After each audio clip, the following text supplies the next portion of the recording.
Hey everyone, welcome back to the channel.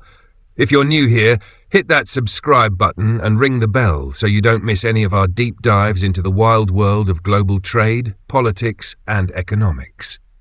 Today we're jumping into a massive story that's been shaking things up across North America in 2025, the escalating trade war between the United States and Canada, sparked by President Donald Trump's aggressive tariff policies.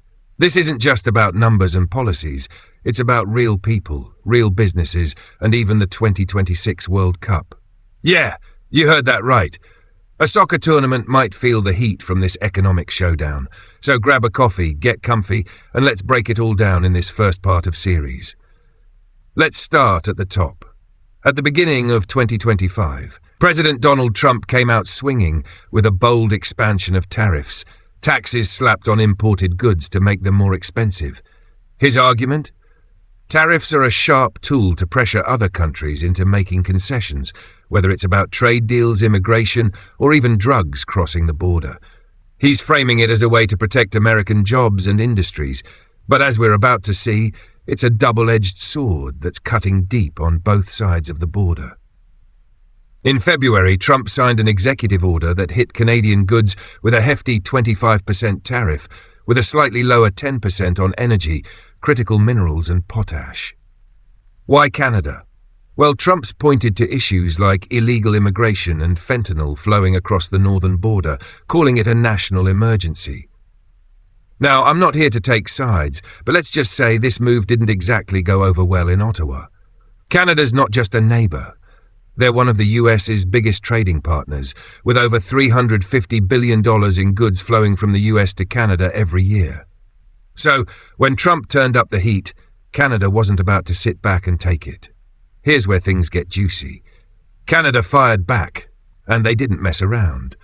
The federal government in Ottawa, along with several provinces, rolled out retaliatory measures to hit the US where it hurts. One of the boldest moves came from Quebec, where the provincial government told its state-run liquor board, the Société des Alcools du Québec, SAQ, to pull every single American alcohol product off store shelves. We're talking everything from Kentucky bourbon to California wines, craft beers to ready-to-drink cocktails, gone just like that. Imagine walking into a liquor store in Quebec and seeing empty shelves where Jack Daniels or Napa Valley Chardonnay used to be. Signs popped up saying, "Buy Canadian instead," and trust me, Canadians listened. This wasn't just a symbolic jab, it was a full-on economic gut punch to American producers. Quebec's move was echoed by other provinces like Ontario, Nova Scotia and Manitoba, with some, like British Columbia, even targeting alcohol from Republican-led red states specifically. Talk about playing hardball. Now let's put some numbers on this. According to reports, about $27 million worth of American alcohol has been sitting in Quebec's warehouses since early March, collecting dust. That's millions of dollars in whiskey, wine and beer just sitting there. Worse yet, around $300,000 of that stock hit its expiry date this summer. At first, Quebec officials were ready to pour it all down the drain. Yep, destroy perfectly good alcohol. Can you imagine the public outcry? People were like, "Whoa, hold up, that's wasteful." Facing that backlash, Quebec pivoted. Instead of trashing the goods, they donated them to hospitality schools and community organizations. Boxed wine, rosé, and canned cocktails are now being used for educational purposes, like training future bartenders and chefs. Smart move, right? It's a classic case of turning a loss into a win. So what's the real impact here? Let's zoom out and look at the American alcohol industry, because it's taking a beating. The Distilled Spirits Council of the United States dropped a bombshell in August. US alcohol exports to Canada plummeted by over 60% in the first half of 2025. To break it down, shipments dropped from $114 million to just $43.4 million. That's a 62% crash for spirits and a jaw-dropping 67% for wine. Canada was the second largest export market for American alcohol. So this is a huge deal for producers, especially smaller craft distilleries and wineries. Think about it. Small distilleries don't have the deep pockets of the big players like Jack Daniels or Constellation brands. When provinces like Quebec and Ontario shut off access to their liquor boards, these smaller businesses lost their distribution channels overnight. Warehouses are now stuffed with unsold bottles, and some wineries are telling outlets like NBC News that they might not survive this trade war. Jobs are on the line too, not just in production, but in bottling, distribution, and even hospitality. If this standoff drags into 2026, trade groups warn we could see layoffs piling up. But here's the flip side. Canada's alcohol industry is thriving. Quebec's government reported that local wine and spirit sales shot up by 30 to 60% since March. Canadian consumers are pivoting hard to domestic brands, and retailers say people aren't even blinking. They're just grabbing Canadian whiskey or Ontario wine instead. What started as a defensive move has turned into a golden opportunity for Canada's regional vineyards and craft distilleries. It's like Canada said, fine, we don't need your bourbon. We've got our own, and it's pretty darn good. This whole saga shows that tariffs aren't the one-sided power play Trump might have hoped for. He wanted to squeeze Canada into making concessions, but Canada's response, especially Quebec's alcohol ban, shows they're ready to take the hit and fight back. By pulling American products and redirecting consumer demand to local options, Canada's not just protecting its market, it's strengthening it. Meanwhile, American producers are stuck with shrinking exports and mounting losses. This isn't just about alcohol, though. It's a lesson in how interconnected our economies are. When you slap tariffs on one country, it doesn't just hurt them, it ripples back to your own industries, workers, and consumers. Canada's proving it can absorb the short-term pain to protect its long-term interests, and that's a bold statement. Quebec's decision to donate unsellable stock instead of destroying it. That's not just resilience, it's a masterclass in turning a crisis into an opportunity. Now, let's shift gears to another piece of this trade war puzzle: steel and aluminum. Trump didn't stop at alcohol or food products. In March 2025, he cranked things up a notch, expanding tariffs to 50% on steel and aluminum and adding a laundry list of new products to the hit list. We're talking car parts, refrigerators, baby strollers, even the aluminum in your soda cans. This isn't just about industrial goods, it's hitting everyday items that Americans rely on. For US consumers, this means higher prices at the grocery store, the car dealership, you name it. CNN reported that import prices spiked in July, and despite Trump's claim that foreign exporters would eat the costs, analysts like those at Pantheon Economics say American businesses and households are footing most of the bill. We're talking about an estimated $160 billion in extra expenses across a $320 billion product range. That's not pocket change, it's a shockwave through the economy. Industries are feeling it too. Farmers and builders rely on things like tractors, gearboxes, and construction machinery, all of which are now pricier because of these tariffs. John Deere, a legacy manufacturer, recently announced layoffs at 3 Midwestern plants, blaming weaker sales and higher production costs tied to tariffs. When big employers like that start cutting jobs, it doesn't just hit workers, it ripples into local communities, from coffee shops to grocery stores. On the Canadian side, they're not rolling over either. Ontario Premier Doug Ford called these tariffs a hidden tax on American families and announced a $70 million program to support Canadian workers hit by the trade war. Prime Minister Mark Carney's taking a more diplomatic approach, funneling aid to sectors like lumber and agriculture while keeping trade talks open with Washington. It's a two-pronged strategy: stand firm but stay flexible. Canada's sending a clear message: they're ready to weather the storm and won't be bullied into a bad deal. Let's talk about another unexpected casualty of this trade war: beef. Yes, beef. If you've been to the grocery store lately, you've probably noticed those eye-popping prices. The Bureau of Labor Statistics reported that ground beef hit an average of $13.49 per kilogram in June 2025, up 12% from last year. A pound of ground beef that used to cost $4.99 is now closer to $7.99. Ouch. Why the spike?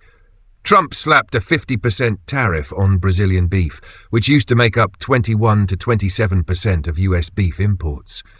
In 2024, the US imported 229,000 tons of Brazilian beef. And in just the first half of 2025, another 181,000 tons worth nearly $1 billion. But with these tariffs, that supply has dried up. By July, imports from Brazil crashed by 80%, from 48,000 tons in April to under 10,000 tons. That's a massive gap, about 400,000 tons a year, or 4 to 5% of US beef consumption. This matters because American herd sizes are at their lowest since 1961, thanks to drought and high feed costs. Brazilian beef was filling that gap, keeping burgers and steaks affordable. Now, with supply shrinking, wholesale beef prices are up 21% since January, and consumer prices for beef cuts have climbed 8 to 12%. Meat packers, burger chains, and even your local diner are feeling the squeeze. Some are raising prices, others are shrinking portion sizes. Either way, it's hitting your wallet. Here's the kicker. Canada's stepping in where the US is stepping back. Ottawa reopened its market to Brazilian beef in late 2024, and imports are already up 44% in early 2025. Brazil's even reviving trade talks with Canada to boost that flow. While the US market tightens, Canada's diversifying its supply and positioning itself as a stable partner for global trade. It's a classic case of one country's loss being another's gain. We've covered a lot of ground here, from Quebec's bold move to ban American alcohol to the ripple effects of steel and aluminum tariffs and the beef price crisis. Trump's tariffs were meant to flex US muscle, but Canada's response, especially from provinces like Quebec, shows they're not backing down. They're protecting their industries, boosting local producers, and even turning losses into opportunities. Meanwhile, American consumers and businesses are feeling the pinch, from higher grocery bills to job cuts. We're zooming in on a surprising twist, how Trump's policies are shaking up the 2026 World Cup and what it means for North America's economy and global image. Plus, we'll explore more ripple effects of this trade war, from consumer impacts to Canada's strategic wins. All right, let's talk about something that might seem totally unrelated to tariffs at first glance, the 2026 FIFA World Cup. This massive event is being co-hosted by the United States, Canada, and Mexico, and it's expected to draw 6.5 million visitors and generate over $11 billion in revenue, with the US hosting the lion's share of the big matches. But here's where things get messy. In June 2025, Trump issued a travel ban targeting 19 countries, 12 under a full ban and 7 with partial restrictions. Athletes and coaches are exempt, but fans? Not so much. With the World Cup just a year away, this could be a game changer, and not in a good way for the US. Picture this. Teams from countries like Iran, Cuba, Haiti, Libya, and Sudan, some of which have already qualified or are in the running, will compete in the US, but their fans might not be able to show up. Iran, for example, has a passionate soccer fan base, but with the travel ban in place, their supporters are barred from entering. Even fans from countries not on the ban list are facing visa delays that stretch for months. The State Department's basically saying, apply early, good luck. But that's not exactly reassuring when you're planning a trip for the biggest sporting event in the world. So what's the economic hit? The US is hosting the decisive rounds. Think quarterfinals, semi-finals, and the final, in cities like Los Angeles, Dallas, and New York. These matches are where the big money rolls in. Tourism, hotels, restaurants, local shops. FIFA's $11 billion revenue projection hinges on international fans filling those stadiums and spending big. But if those fans can't get visas or just decide it's too much hassle, those seats might be filled mostly with domestic spectators. That's a problem because international visitors spend way more on average, think hotels, flights, and souvenirs, compared to locals who might just drive in for the day. Analysts are already warning that the US could lose billions if even a fraction of those international visitors skip out. Hotels in host cities are sweating, with projections showing lower than expected occupancy rates. Local businesses, from bars to merch stands, could see a big drop in revenue. It's not just about the games, it's about the whole economic ecosystem around them. Trump's America First travel ban might end up being America loses first when it comes to the World Cup's financial payoff. Now let's cross the border to Canada, because they're playing this smart. While the US tightens its borders, Canada's rolling out the red carpet. Toronto and Vancouver are hosting 13 matches, mostly in the group stage, and the Canadian government's investing heavily to make it a success. We're talking over $220 million from federal and provincial funds, with Toronto alone dropping $380 million on stadium upgrades, transit improvements and training facilities. Deloitte and FIFA estimate that Canada's share of the tournament could generate nearly $4 billion in economic output and create around 25,000 jobs. That's huge. But here's the real kicker. If international fans find it too hard to enter the US, guess where they're going instead? Canada. Prime Minister Mark Carney's leaning into a strategy of openness and stability, making Canada the easier, more welcoming option for global visitors. No visa headaches, no bans, just a smooth experience for fans who want to cheer on their teams. If fans redirect their travel plans to Canadian host cities, those economic projections could climb even higher. More hotel bookings, more restaurant tabs, more merchandise flying off the shelves. Mexico's in a similar boat, with host cities like Mexico City and Monterrey ready to soak up any diverted tourists. What was meant to be a US-dominated World Cup could see Canada and Mexico stealing a bigger slice of the spotlight and the cash. Canada's not even picking a fight with Trump. They're just quietly positioning themselves as the better option. It's a masterclass in turning someone else's policy into your own opportunity. Let's zoom out from the World Cup for a second and look at how this trade war's hitting everyday life. Trump's tariff expansion on steel and aluminum, which we touched on in part 1, isn't just about big industries. It's about the stuff you buy every day. Those 50% tariffs now cover things like car parts, appliances, and even the aluminum in your soda cans. That means higher prices for cars, groceries, and household goods. Supply chain experts estimate these tariffs are tacking on $160 billion in extra costs across $320 billion worth of products. That's money coming out of American consumers' pockets. For example, let's talk cars. If you're in the market for a new vehicle, you're probably noticing sticker prices creeping up. Tariffs on steel and aluminum drive up manufacturing costs, and automakers aren't eating those, they're passing them on to you. Same goes for appliances like refrigerators or washing machines. Even baby strollers are getting pricier. CNN reported a sharp jump in import prices in July 2025, and analysts say American households are bearing nearly all of that burden, despite Trump's claim that foreign exporters would absorb the costs. Businesses are struggling too. Take John Deere, the tractor giant we mentioned last time. They've already announced layoffs at 3 Midwestern plants, citing weaker sales and higher production costs tied to tariffs. When companies like that start cutting jobs, it's not just the workers who suffer, it's entire communities. Local diners, shops and services take a hit when people have less money to spend. This is what economists call Trumpian uncertainty. Tariff rules can change overnight, making it hard for businesses to plan, invest or hire. Canada, meanwhile, is showing the world how to take a punch and keep swinging. Ontario Premier Doug Ford's been vocal, calling Trump's tariffs a hidden tax on American families and launching a $70 million program to support Canadian workers hit by the trade war. He's also pushing Ottawa to tighten quotas on cheap steel to protect local industries. Prime Minister Mark Carney's playing the long game, directing aid to sectors like lumber and agriculture while keeping trade talks open with Washington. It's a balanced approach. Support your people, protect your industries, but don't burn bridges.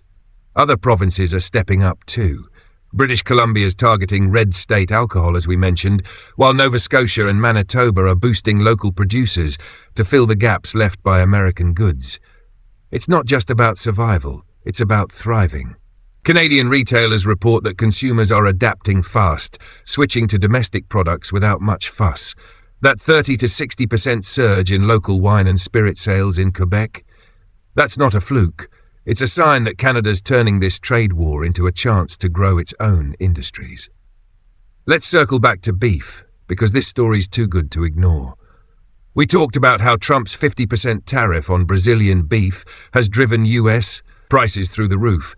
Ground beef's at $13.49 per kilogram, a record high. But there's more to unpack here. Brazil was a major supplier, filling gaps left by shrinking US herd sizes. With tariffs choking off that supply, the US is losing about 400,000 tons of beef a year, worth $1 to $1.3 billion in trade value. That's a 4 to 5% chunk of domestic consumption, and it's pushing wholesale prices up 21% and consumer prices up 8 to 12%. This isn't just about your grocery bill. Meat packers are paying more for cattle, which squeezes their margins. Burger chains are debating whether to shrink patties or hike menu prices. Restaurants, especially fast food, are struggling to keep costs down. And while American consumers feel the pinch, Canada's seizing the moment. By reopening its market to Brazilian beef, Canada's imports are up 44% in early 2025, and trade talks with Brazil are heating up. Canada's not just filling its own shelves, they're positioning themselves as a reliable partner for global suppliers like Brazil, who might be fed up with US unpredictability. The World Trade Organization's already got a complaint from Brazil, arguing that the US tariffs violate trade rules. But even if the WTO rules in Brazil's favor, it'll take time. Time the US market doesn't have as prices climb and supply shrinks. Canada's not waiting around. They're building new trade channels and reminding the world they're open for business. This trade war's revealing a bigger truth. Tariffs and bans don't just affect the countries they target. They reshape the global playing field. Trump's policies were meant to flex US muscle, but they're giving Canada and even Mexico a chance to shine. Canada's not just surviving, they're thriving by boosting local industries, welcoming World Cup fans, and securing new trade partners like Brazil.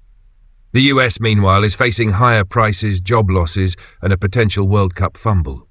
It's not just about economics, it's about perception. Canada's projecting stability and openness, while the US risks looking unpredictable with its tariff flips and travel bans. International fans, businesses, and trade partners are noticing. Why deal with US red tape when Canada's rolling out the welcome mat?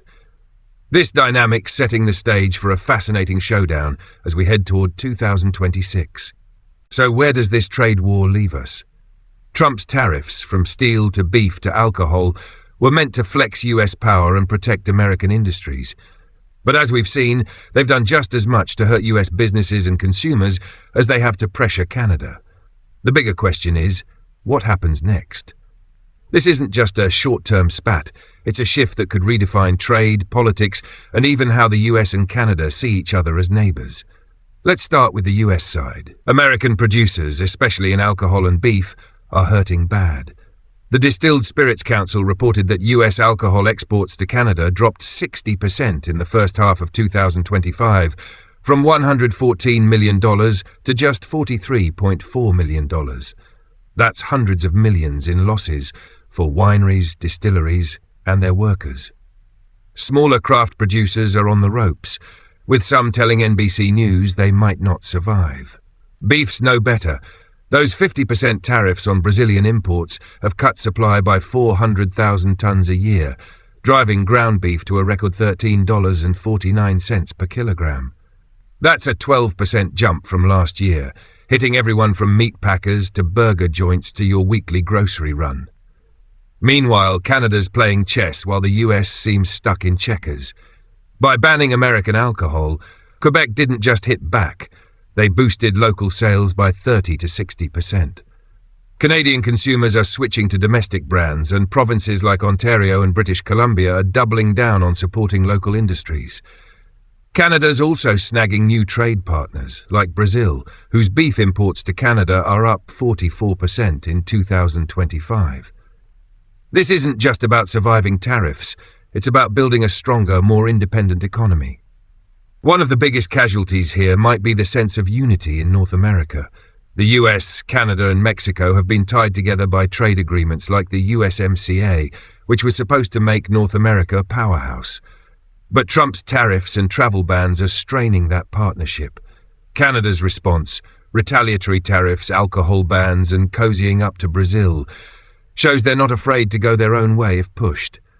Mexico's watching closely too, ready to capitalize on the 2026 World Cup if US visa issues drive fans to their cities. This isn't just about economics, it's about trust.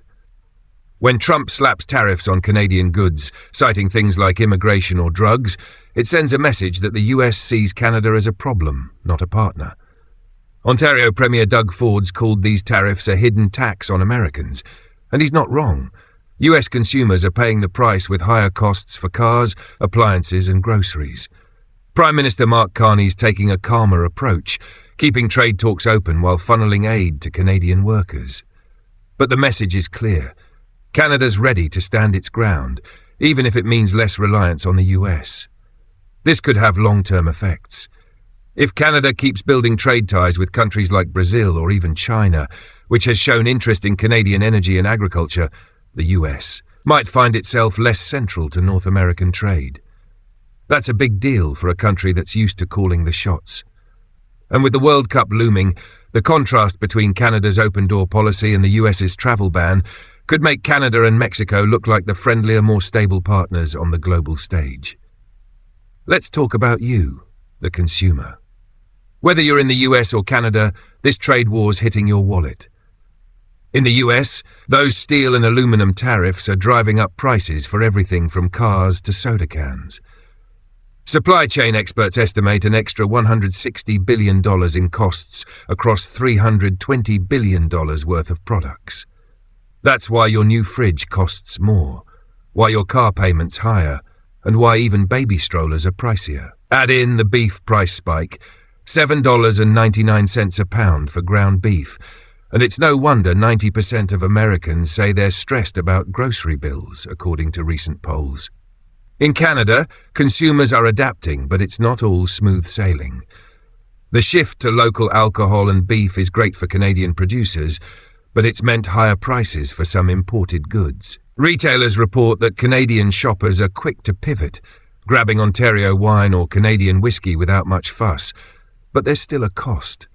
If you're used to a specific American bourbon or California wine, you're either paying a premium or going without.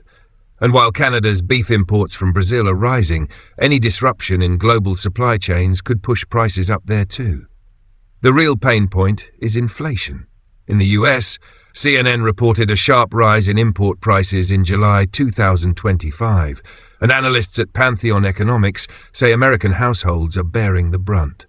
Canada's not immune either. Retaliatory tariffs and supply shifts mean higher costs for some goods. Both sides are feeling the squeeze, but Canada's strategic moves, like donating unsellable American alcohol to schools and boosting local industries, show they're trying to soften the blow for their people. This trade war's not just a North American story, it's a global one. Brazil's a perfect example.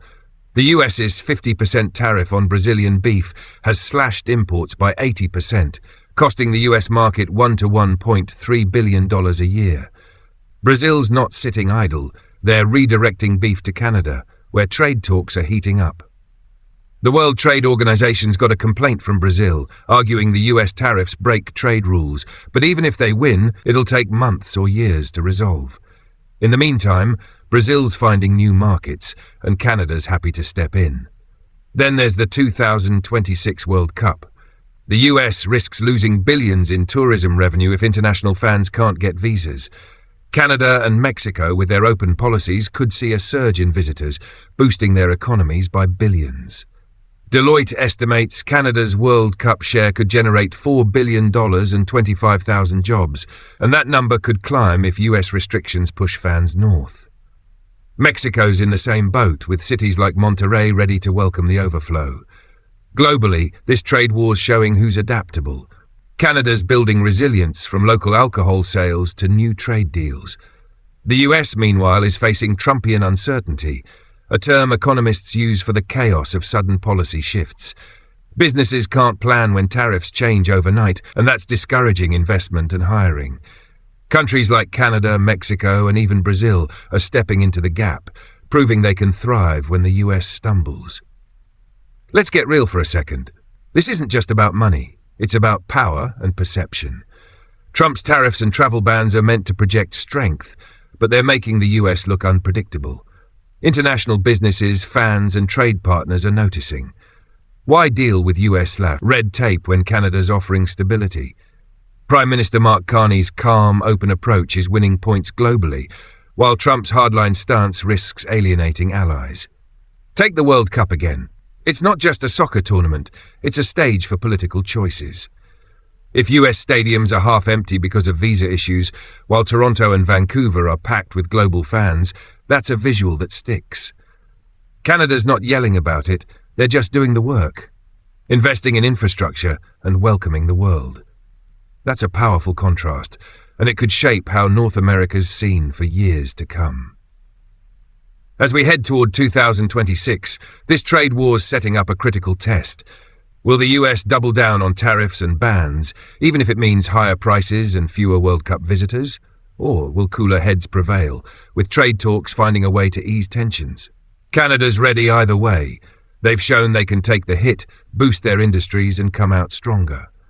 The US, though, faces a tougher road. Higher costs, job losses and a potential World Cup fumble could turn public opinion against these policies. For consumers, it's about adapting. Americans might start cutting back on beef or switching to cheaper proteins. Canadians are already embracing local brands, but they'll need to stay flexible if global supply chains wobble. Businesses on both sides are in a bind.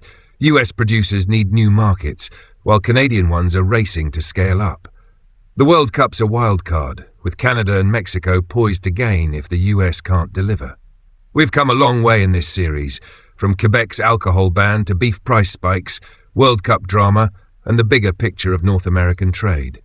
Trump's tariffs were meant to show strength, but they've exposed vulnerabilities, higher costs, job losses, and a risk of losing global trust.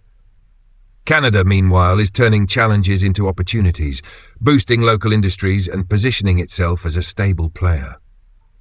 The 2026 World Cup could be the ultimate test, showing whether the US can hold its ground or if Canada and Mexico steal the show. What do you think? Will this trade war cool off, or are we headed for more chaos? Drop your thoughts in the comments, and let me know if you want more deep dives like this. If you enjoyed this series, give it a thumbs up, share it with your friends, and hit that subscribe button for more content. Thanks for sticking with me. Y'all are the real MVPs. See you in the next video.